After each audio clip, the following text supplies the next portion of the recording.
ओडिशा सरकार देउछंती विशाल सहायता। ओडिशार नुआ पोल्ट्री प्लान मासको 38,000 आय।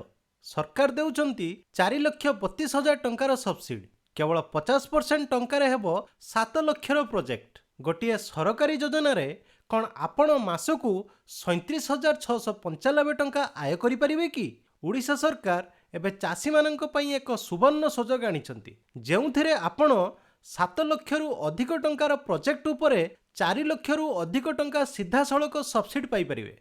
जदि आपण कृषक किंबा महिला WSSG किंबा SC ST वर्गर तेबे এই ভিডিও आपण मानक पई एक गेम चेंजर होई पारे। आज आमे आलोचना करिबा डीप लिटर सिस्टम रे 2000 बॉयलर कुकुड़ा पालन योजना एवं एथिरे किपरि आपण मासिक 38,000 टंका रोजगार करि परिबे। सेथिपई वीडियो को शेष पर्यंत देखंतु, कारण आवेदन प्रक्रिया एवं सब्सिडी पाइबार पद्धति अत्यंत गुरुत्वपूर्ण। এই योजनार नाम होउची डीप लिटर सिस्टम। ब्रॉयलर चाष पई चासी माननकु सहायता, जहा 2025 और 26 वर्ष पई उद्दिष्ट। ओडिशा सरकार को मत्स्य और पशु संपद विकास विभाग अधीन रे आसुथिबा এই योजनार मुख्य लक्ष्य होउची राज्यर पोल्ट्री मांस उत्पादन को वृद्धि करिबा। एहा सहित एहार उद्देश्य होउची चाषीक मध्यरे जीविका और आय को वृद्धि करिबा एवं लोकंक पई पशुज प्रोटीन माध्यम रे पुष्टिकार आवश्यकता को पूरण करिबा। विशेषकर महिला माननकु एही डीप लिटर सिस्टम रे ब्रॉयलर चाष करिया पई समानकर दक्षता निर्माण करिया पई अन्य एक लक्ष्य धार्य करा जायछि। विशेषकर महिला माननकु एही डीप लिटर सिस्टम रे समानकर दक्षता निर्माण करिबा हेउछि अन्य एक लक्ष्य। 2000 ब्रॉयलर कुकुड़ा यूनिट पई मोट खर्च 7,20,000 टंका धार्य करा जायछि। आसंतु जानिबा एही खर्च केमिति विभक्त होईछि। दिनिकिया कुकुड़ा छुआ अर्थात डे ओल्ड चिक्स पई 76,000 टंका अर्थात प्रति छुआ को 38 टंका हिसाब रे दिया जाउछि। 2000 वर्गफुट पोल्ट्री सेड पई 4 लाख टंका। 6 सप्ताह पर्यंत खाद्य खर्च सेथिपई 2,10,000 टंका। सरंजाम औषध टीका और लिटरी सामग्री पई 34,000 टंका। एते सारा सब्सिडी होउछि एई योजनार सबुठु बड़ आकर्षण। यह बैक एंड सब्सिडी भाव में प्रदान करा जाए। विशेष वर्ग अर्थात SC ST महिला WSG ट्रांजिस्टर एवं PWD एही वर्गर हिताधिकारी माने यूनिट कस्टर पई 60% अर्थात 4,32,000 टंका सब्सिडी पाइबे। चाषी को मात्र 2,28,000 टंका बहन करियाकु पड़िबो। साधारण पुरुष वर्ग अर्थात सेमानक पई यूनिट कस्टर 50% अर्थात 3,60,000 टंकार सब्सिडी पाइबे। सेमानको समान परिमाणर खर्च बहन करियाकु पड़ियो अर्थात 3,60,000 सेमानको भी खर्च करियाकु पड़ियो। एही 2000 कुकुड़ा क्षमतार यूनिट रे वर्ष को 5टी बैच पालन करा जाए।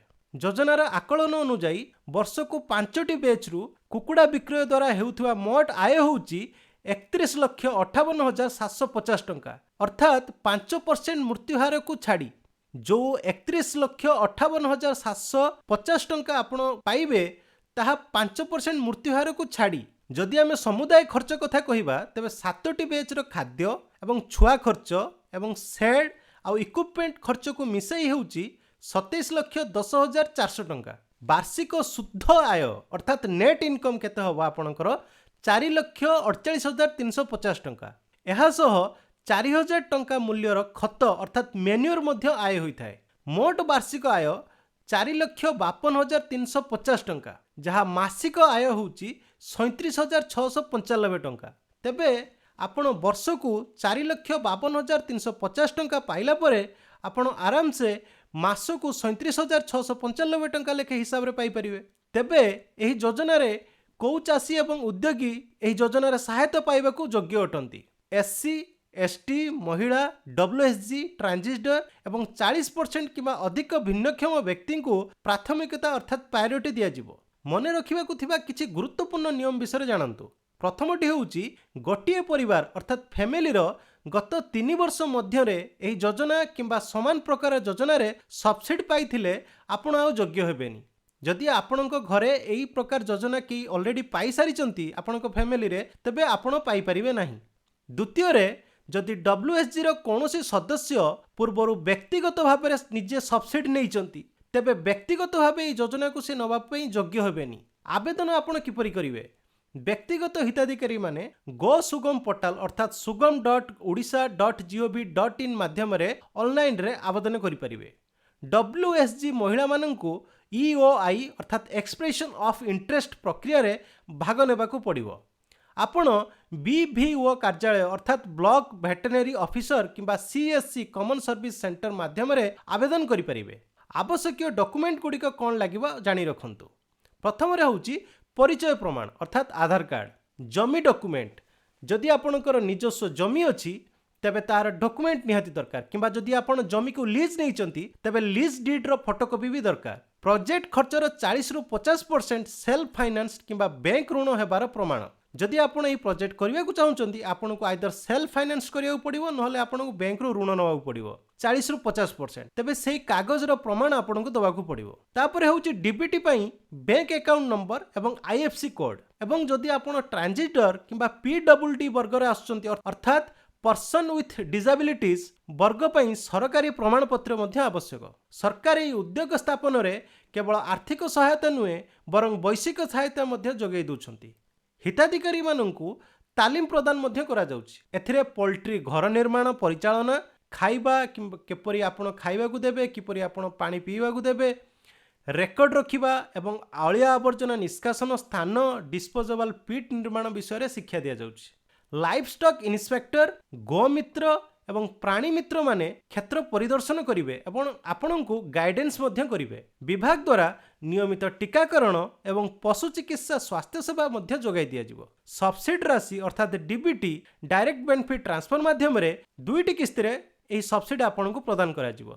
प्रथम किस्ती पई ब्रॉयलर शेड डिस्पोजेबल पिट इत्यादि निर्माण समाप्ति होगा परे CDVO अर्थात चीफ डिस्ट्रिक्ट वेटरनरी ऑफिसर द्वारा 50% अर्थ राशि रिलीज करा जाय थाए।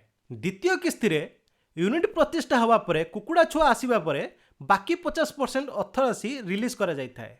ऑनलाइन रे आपण आवेदन कला परे हिताधिकारी माने गो सुगम पोर्टल रे समानक आवेदन रो स्थिति को ट्रैक मध्य करि परिबे। ए योजना केवल आर्थिक सहायता नुहे बरं ओडिशार ग्रामांचल रे उद्योगी माननकु स्वावलंबी करिया पई एक बड़ पदक्षेप। आपणकर जदि उद्योग पई 50% पुंजी व्यवस्था अछि एवं आपण उच्च सब्सिडी वर्गर आसुचंती तेबे 4,32,000 टंकार सरकारी सहायता प्रति मासरे 37,000 रु अधिक टंका आय करिवार सुजोग को हाथ झड़ा करंतु नहीं। अधिक सूचना पई गो सुगम पोर्टल अर्थात sugam.odisha.gov.in परिदर्शन करंतु एवं आज ही आवेदन करंतु। जदि वीडियोटी भल लागिची तेबे वीडियो को गोटे लाइक करिवे आ जदि आपण ई चैनल रे नुआ अछंती तेबे चैनल को सब्सक्राइब करिवे। धन्यवाद। जय हिंद, जय जगन्नाथ।